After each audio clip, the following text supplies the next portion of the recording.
Il est faux de croire qu'avec la retraite, tout s'arrête. Cette nouvelle étape de la vie implique de réévaluer ses priorités, réagencer son quotidien, adopter un nouveau rythme social pour entrevoir d'autres domaines de l'existence. Ces changements et ces interrogations qui les accompagnent peuvent être vécus positivement, mais aussi parfois négativement, surtout si le travail était un élément important d'identité sociale durant la vie active. Comment bien vivre le passage à la retraite ? Nous posons la question à Stéphane Der-Stepagnan, responsable d'Avantage, centre de compétences pour la préparation à la retraite en Suisse romande. Comment préparer le passage à la retraite sereinement ? Quelles sont les bonnes questions à se poser ? Je crois que préparer le passage à la retraite sereinement, si on prend le sens de ce terme, c'est s'y préparer bien avant. Nous, on considère, d'après ce qu'on observe sur le terrain, qu'on peut commencer de porter vraiment une bonne réflexion sur ce qui va se passer durant cette transition et ensuite, on va dire, entre 2 et 3 ans avant de passer à la retraite. Il faut s'y prendre avant parce qu'on ne sait jamais. On peut tout d'un coup décider de prendre une retraite anticipée, donc ça raccourcit le délai. Il y a des tas de choses qui peuvent intervenir en cours de route, donc c'est bien d'y penser sereinement 2-3 ans avant. Alors les questions à se poser, elles sont, je dirais, réparties en 3 grands volets. Alors le premier volet, c'est le premier réflexe en fait des personnes, c'est j'aurai combien pour vivre à la retraite. C'est un peu ça. Et donc, c'est les aspects financiers. Le deuxième volet, c'est la santé, parce que sans la santé, vous ne faites rien. C'est le socle sur lequel on va bâtir tout le reste. Et le reste, c'est justement le troisième volet, c'est-à-dire les aspects psychosociaux, ça veut dire les relations, les contacts, les activités, les projets, la vie, la gestion de cet immense espace de liberté qui va s'offrir à vous. Et puis justement, le passage d'une identité professionnelle à une identité personnelle, et avec, je le disais au passage, justement, la perte quelque part d'un élément du statut social. Voilà. Alors, beaucoup d'éléments, on va peut-être les prendre un par un. Alors, quand on parle des changements psychosociaux, quels sont ces changements ? Alors, ce qu'on entend le plus souvent, nous portons chez Avantage une action jusqu'à l'âge de la retraite. Donc, on prépare les gens de transition, mais ensuite, on entend les commentaires des personnes, des milieux associatifs qui entendent les personnes qui sont des nouveaux retraités en fait.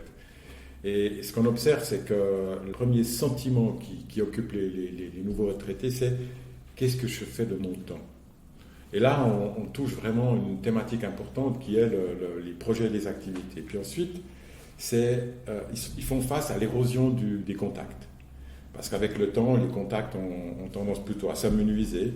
Alors la deuxième question qui vient en priorité aussi, c'est comment je fais pour maintenir mon réseau de contacts et d'élargir. Et là, on retrouve les activités, parce que bien souvent, par les activités et les projets, et bien justement, c'est déjà une première occasion de maintenir un réseau, voire de l'élargir. Puis ensuite, il y a toute la question du couple, lorsqu'on parle de couple, ou des personnes seules, qui font face aussi à un nouveau système de vie. Et puis, pour les couples, c'est le 24/24, alors qu'auparavant, il y avait une grande partie qui est occupée par la vie professionnelle. Et le constat pour les couples, c'est que bien souvent, la vie professionnelle occulte les vraies réalités du couple. Et donc, elle doit faire face à ces réalités. Et je le répète encore, c'est bien de discuter avant de passer à la retraite de ces réalités du couple et puis de prévoir la suite de manière harmonieuse. Je dirais aussi que pour les couples, puisqu'on aborde le sujet, s'ils en sont arrivés là, à l'âge de la retraite, toujours ensemble, c'est qu'ils ont probablement déjà les recettes pour affronter certaines difficultés. Il suffit de réactiver ces recettes et puis, en principe, ça va le faire. Pour les personnes seules, c'est différent. Il y a 2 cas de solitude, en fait, c'est celle qui est choisie, puis la survenance. Une solitude par rapport à la perte d'un conjoint. Donc c'est un choix ou pas. Et là, ce qu'on entend souvent, c'est la crainte de la perte de l'indépendance. Ça veut dire ces fameuses phases qui suivent la retraite, en fait, bien entendu, après quelques années, voire quelques décennies pour les plus chanceux, mais c'est cette perte d'indépendance par la survenance d'éléments qui touchent la santé. Donc il y a aussi toute une réflexion pour ces personnes à apporter dans leur cercle de connaissances, parce qu'on peut être seul chez soi, mais on peut avoir un bon réseau de contacts et de connaissances et pouvoir compter sur des soutiens. C'est ce que je dirais par rapport à ces grandes thématiques. Et puis pour conclure, se retrouver à gérer soi-même, à structurer soi-même sa vie, à trouver soi-même des éléments de stimulation. Et parce que quand on est au travail, eh ben, on a une structure, on a des horaires et tout. Là, il va falloir se les construire, se les trouver. Vous êtes votre propre chef, votre propre directeur ou directrice. Hein. Et il y a une période qui suit immédiatement la retraite qu'on appelle la lune de miel. C'est vraiment la période où on est dans la contemplation, on met plus son réveil, etc. Tout se passe bien. Puis en 3 et 6 mois, il y a une prise de conscience. Eh oui, ça ne sera plus jamais comme avant. Et là, les gens commencent de se réorganiser et c'est là qu'ils affrontent véritablement cette nouvelle période de la vie qui, je le précise, est une des plus belles périodes de la vie quand tout se passe bien. Mais c'est à vous de le construire. Alors, j'entends que les aspects psychosociaux et affectifs sont importants, mais ils sont souvent sous-estimés. Pourquoi ? Parce qu'on est dans un système de société où finalement le pouvoir d'achat est prêché continuellement dans les médias, même entre amis, etc. Je veux dire, est-ce que tu as ci, est-ce que tu as ça, j'ai peur, est-ce que je pourrais maintenir mon niveau de vie? Donc finalement, les peurs sont vraiment centrées sur le pouvoir d'achat avant le passage à la retraite. Il suffit de voir le nombre de courtiers qui aident les gens à se réorganiser financièrement. On n'a pas le même nombre de personnes qui préparent les gens psychologiquement à la retraite. Donc ça veut dire que c'est vraiment le premier réflexe, comme je le disais tout à l'heure. Et finalement, quand on entend les retraités, ça je le dis pour rassurer tout le monde, ceux qui pourraient douter encore, eh ben, il y a des tas de frais en moins. Je veux dire aussi, ne serait-ce que les charges professionnelles, les déplacements, les impôts aussi vont baisser, évidemment, parce que les revenus changent. Et finalement, ils s'habituent assez facilement, assez vite à cette nouvelle situation financière. Très vite, ce sont les aspects psychosociaux de la santé qui prennent l'essentiel des préoccupations. C'est un peu la pointe de l'iceberg des finances. C'est 10%. Ce qu'on ne voit pas dessous, c'est la santé et les aspects psychosociaux.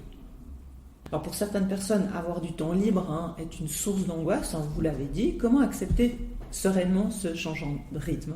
Ce qu'on apprend aux gens, finalement, ce qu'on leur dit, ce qu'on leur suggère, c'est de faire une grande différence entre les activités et les projets. Quand on a peur du vide, je veux dire du vide qui va suivre la retraite, on peut le combler aisément avec des projets, même peu coûteux. Un projet, il a un début, une fin, il mobilise les 5 sens. D'accord ? Donc, et puis une activité, elle est récurrente. Je donne un exemple, vous pouvez faire tous les jours du footing, voilà, ça c'est une activité. Mais si un jour vous vous dites, je suis bien entraîné, je pense que je vais faire le marathon de New York ou Mora Fribourg, peu importe, c'est un projet. Il y a un début, une fin, il faut l'organiser, etc. Et tout ça, ça structure vos journées, stimule votre intellect et puis votre corps, et puis finalement, vous y trouvez des satisfactions parce que vous réalisez quelque chose. Et c'est pour dire que justement, c'est l'occasion de la réalisation de soi. On peut se réaliser en s'aidant de tout ce qu'on a accumulé durant son existence, sa vie professionnelle, justement, en abordant, en construisant des projets qui sont à notre portée, et puis dont on va voir la fin, et puis qui vont nous remplir de plaisir, et puis qui vont nous maintenir cette confiance qu'on a en nous. Alors, vous parlez de cette réalisation de soi, c'est aussi une manière pour un individu de se reconstruire une identité comme celle qu'il avait au travers de son travail, cette identité sociale qui était si importante. Oui, qu'elle est importante, puisque de toute manière, on s'apercevra très vite à la retraite que l'identité sociale, elle ne peut pas être construite sans les autres. Ça veut dire qu'il faut bouger, je dirais. C'est des choses qui se préparent avant.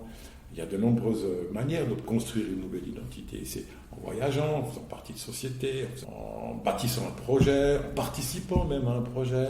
Puis aujourd'hui, avec le monde digital, on a de nombreuses possibilités aussi d'adhérer à un certain nombre de choses et puis de partir sur des projets collectifs ou individuels. Il y a de quoi faire, mais encore une fois, il faut choisir sa voie. Ce qui est important, absolument important, c'est de placer la notion de plaisir avant toute chose. Parce que c'est vraiment le moment une période de la vie où vous pouvez le faire, et vous devez le faire. Si vous faites les choses sans plaisir, ça ne va pas le faire. Alors dans cette notion de plaisir, est-ce qu'il y a peut-être des activités que vous conseilleriez, par exemple? Alors vous avez parlé du bénévolat, ça c'est aussi une manière de se reconstruire une identité sociale, et aussi à travers, bien sûr, cette activité, se faire plaisir. On peut dire qu'il y a 3 piliers essentiels, fondamentaux, sur lesquels l'être humain repose. Ces 3 piliers, ce sont la reconnaissance, d'accord, la stimulation et la structure. Ça veut dire structurer son temps, structurer ses journées avec des projets, des activités, Obtenir de la reconnaissance, ça veut dire en donnant un peu de son temps, en voyageant, en rencontrant des gens, en partie de milieux associatifs, en participant à des projets, etc. Et la reconnaissance, effectivement, la stimulation, eh bien, vous l'obtenez dans les projets, des activités aussi. Et puis aussi, surtout, en faisant des choses, en entreprenant des choses qui vous font plaisir. Les retraités d'aujourd'hui ont l'énergie, on va dire, et l'envie de personnes à peu près de 50 ans dans les années 60, donc on a gagné à peu près une quinzaine d'années en énergie, en IAC et tout. La plupart ne savent pas pourquoi ils doivent s'arrêter. Et donc il y a beaucoup de possibilités, d'innombrables possibilités, je vois. Ce qui veut dire que dans le canton de Vaud, par exemple, on a 87% des personnes qui sont heureux de leur statut de retraité, ce qui est quand même assez significatif de la mentalité d'aujourd'hui. Donc vous avez parlé de la vie de couple et des changements. Comment retrouver un nouvel équilibre ? Il y a certaines logiques. Encore une fois, il y a du terrain, ça veut dire on observe les différentes formes de couple, ce qui se passe une fois que les gens se retrouvent ensemble, on va dire 24 heures sur 24.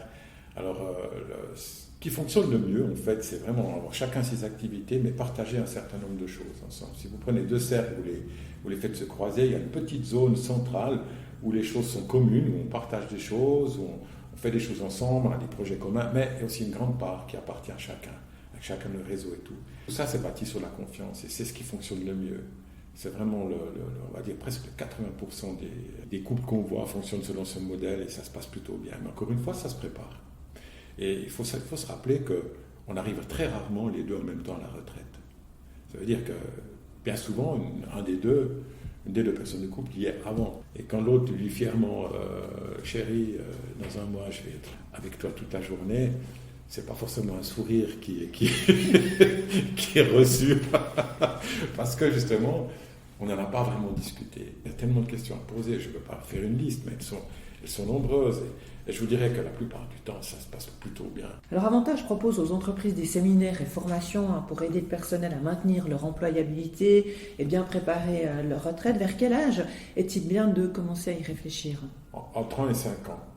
En 35 ans, avant la retraite, les ressources humaines font ce qu'on appelle des extractions, ça veut dire ils extraient les personnes dont les années de naissance correspondent à ce délai. Et puis c'est ces personnes-là qui participent au séminaire de préparation à la retraite. Alors c'est assez drôle de voir les appréhensions des personnes avant de participer à un séminaire lorsqu'ils sont conviés par leur entreprise. Parce qu'ils se disent mais qu'est-ce qu'ils vont bien pouvoir nous raconter pendant 2 jours. Puis en fait, on pourrait en faire un troisième, ça ne poserait pas de problème. Il y a tellement de sujets, comme on vient de l'évoquer, sur lesquels on fait travailler les gens. Et l'idée, c'est on entre en séminaire avec une vision, sa propre vision de sa future retraite, et on en ressort après avoir partagé la vision d'autres personnes. C'est ça qui est intéressant, c'est de ressortir avec plus d'éléments de réflexion. Alors la question de la retraite ne concerne pas uniquement les employés, mais aussi les employeurs. Quel est le rôle des entreprises ? On a, je vous dis, 720 entreprises en Suisse romande qui régulièrement nous sollicitent pour inscrire des personnes dans des séminaires de préparation à la retraite. Ça pourrait paraître beaucoup, mais en fait, la plupart des entreprises ont compris qu'une personne, lorsqu'elle est conviée à participer à un séminaire, elle se sent reconnue dans son statut de futur retraité, dans son statut d'employé qui a donné un certain nombre de choses à l'entreprise. Et puis, ça engendre un certain nombre de phénomènes très positifs. Il y en a 3. Ça veut dire que la personne a plus tendance à transmettre ses savoirs à la relève parce qu'elle se sent reconnue. Elle conserve un haut degré de motivation jusqu'à la fin, jusqu'à son dernier jour, je dirais, dernier jour en entreprise. Et puis, pour la relève, c'est intéressant parce que la relève bénéficie des conseils avisés de la personne qui occupait le poste. Alors si le passage à la retraite demande des ajustements, ça ne veut pas dire que la retraite est synonyme d'ennui, de difficulté. Comment envisager la retraite, le futur avec optimisme ? Oh mon Dieu, il suffit de voir les chiffres déjà dans un premier temps, de voir le nombre de personnes heureuses, de voir le nombre de personnes qui même avaient demandé une prolongation de leur contrat de travail et qui finalement après 6 mois ils disent « Mon Dieu, à quoi j'ai échappé ?» et ne voudraient plus revenir en arrière parce qu'elles ont trouvé leur marque, parce que c'est magnifique cet espace de liberté quand on y plante des graines qui donnent de beaux fruits, de beaux arbres, les projets, les activités, des passions, pouvoir cultiver ses passions. Je parlais de réalisation de soi, c'est aussi ça. J'ai enfin le temps de faire quelque chose. Apprendre à dire non, pour se consacrer à des choses qui nous font plaisir, et mettre la notion de plaisir en tête de tout. Et là, franchement, on peut l'envisager avec optimisme.